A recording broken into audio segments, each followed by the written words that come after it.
She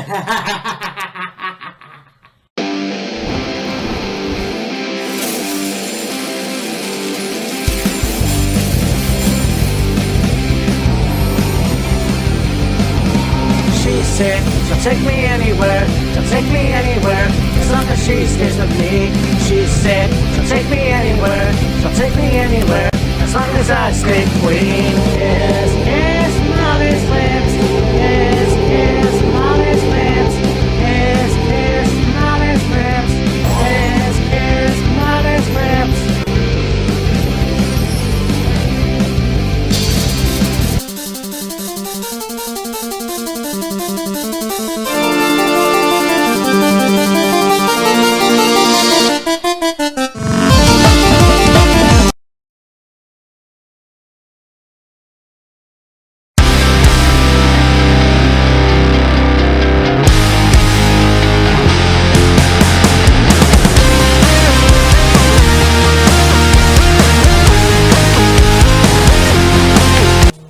Hey, me and Matt here, and I know last year I did a video in December, so it's December to December, so I thought, why not?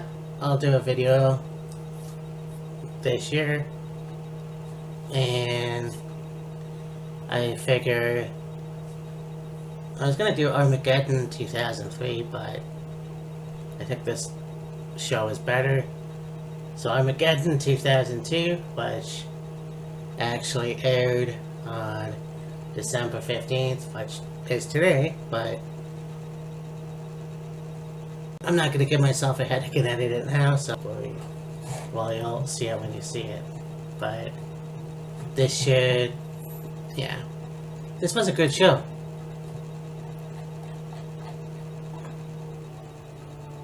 It comes over from the sunrise. Florida. Can't believe that's a city. But we were at the Office Depot Center, and well, yeah, what a good show this was actually. I mean, this is coming off the heels of Survivor Series, and that was a really good show. I remember watching it fondly, and it was awesome. So I mean, this show was even better. We have Jeff Hardy taking on D'Lo Brown on Heat, which Jeff won. But then we go on to the main show. We got a 4-way elimination for the world.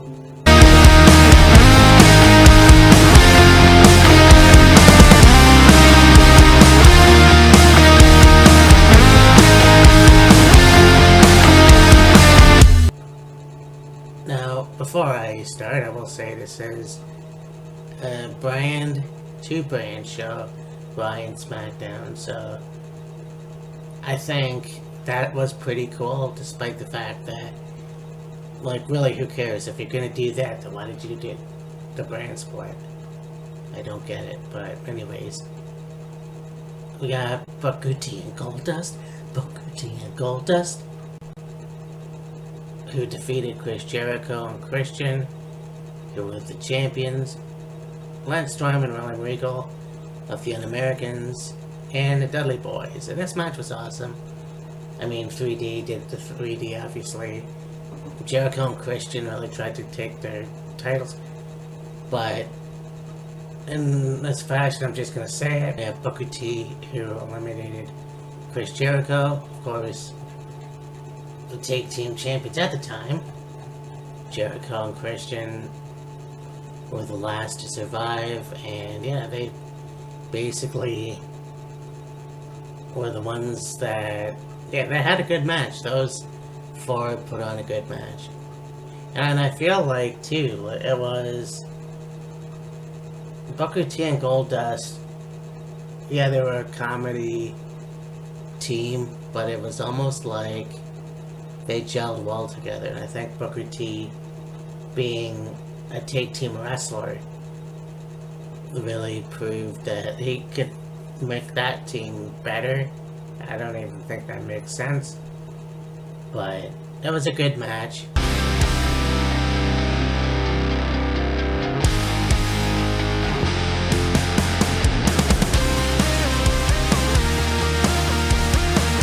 The we go on to Edge versus A-Train. And I forgot those two actually feuded. I'm not sure for how long, but yeah, they had a really good match. I mean, Edge pulled out a spear, you had A-Train do the A-bomb, you had a really good match, but unfortunately, A-Train used a chair. Yeah. So, yeah, that was... You know how I feel about disqualifications. I don't know why that really had to happen. You look at Matt Bloom and you think he could take out Edge like that, but okay, sure. It was really cool to see them in the ring together though, but...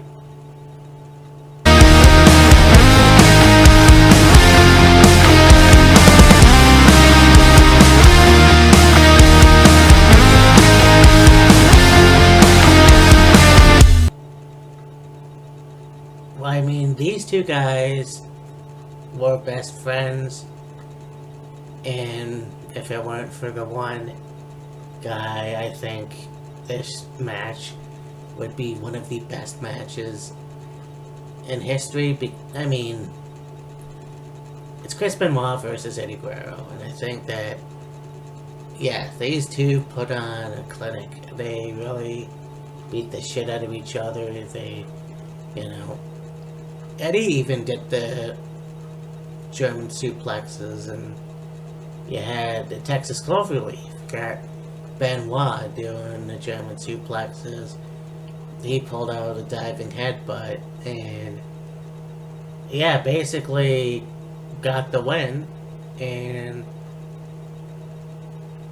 again, these two guys, I mean, yeah, when you know each other, you definitely can put on awesome matches. Go from WCW, ECW, Japan, wherever else they wrestled. It was like, holy shit. But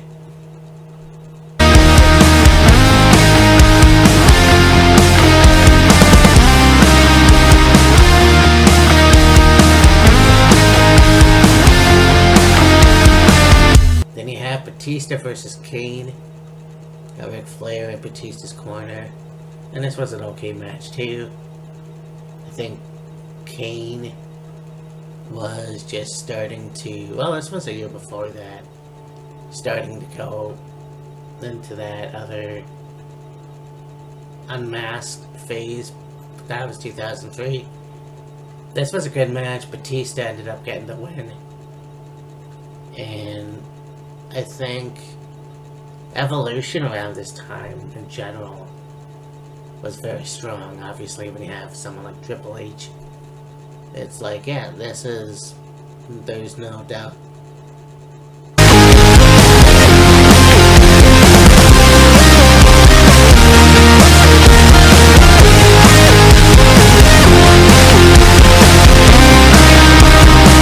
Three-way for the women's championship. We got Victoria, who defeated Trish Stratus at the Survivor Series in a hell of a match that I will always put over when I get to talk about it.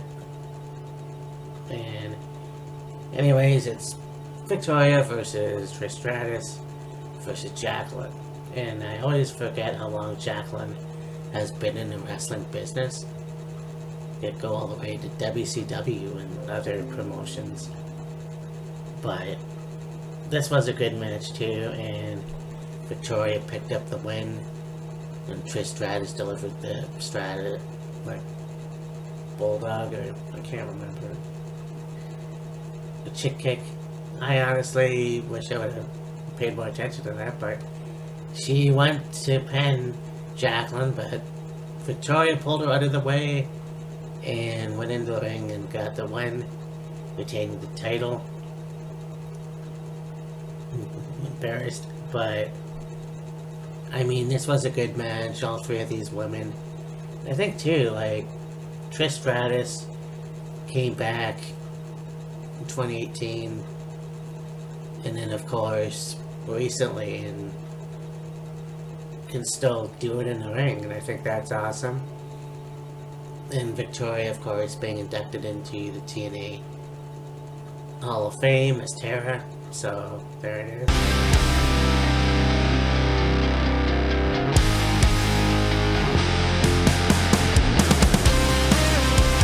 WWE Championship, Kurt Angle versus The Big Show. And, you know, going back to Survivor Series, Big Show won the WWE title when Paul Heyman turned on Brock Lesnar, which, yeah, I didn't really see that coming, but I mean, Brock was becoming a babyface, so I don't think Paul would make a good babyface manager, but I mean, this was cool. These two guys had plenty good matches together, and this was no exception. I feel like either one could have won clean, but I mean, the referee got knocked out. There was a drop right there. And then, of course, A-Trick came in, beat Kurt up, but then Brock Lesnar comes out and basically gives him that 5 to Big Show, and yeah, somehow Kurt Angle gets the win, retaining the winning the championship. So that's pretty cool. I think shortly after this, though, yeah, I believe it was shortly after this, that would be Kurt and Brock actually going, yeah, because the year after it would be WrestleMania 19, and then of course going on to the Iron Man match on SmackDown, and then a steel cage match and whatever. So yeah, Brock and Kurt definitely had a good feud, but yeah, so Kurt beating the Big Show here. There.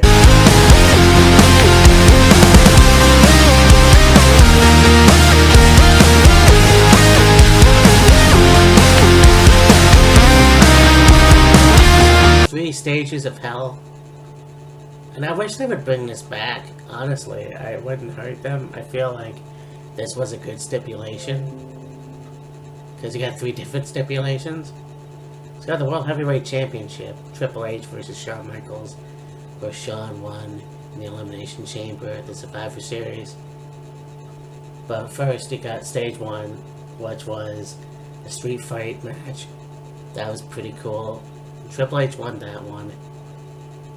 And then you get to a steel cage, which was when they got opened up. And that was really fun too. Shawn Michaels won.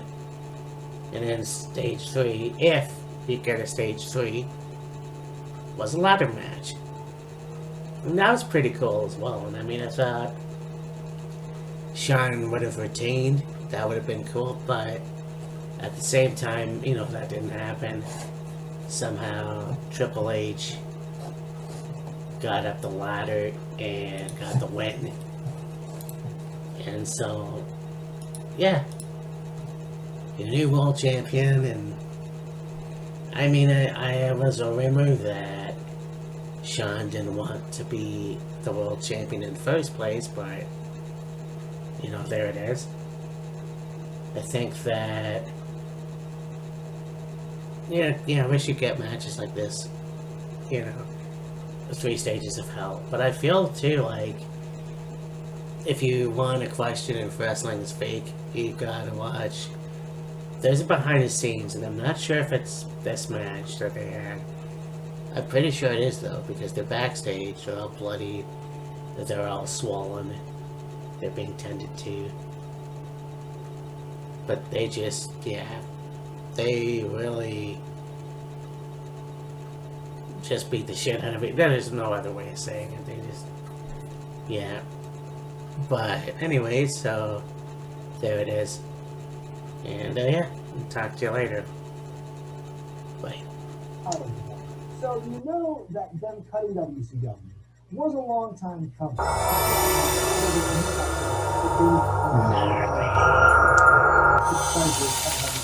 don't think that's the case at all. If you look at some of this earlier interviews that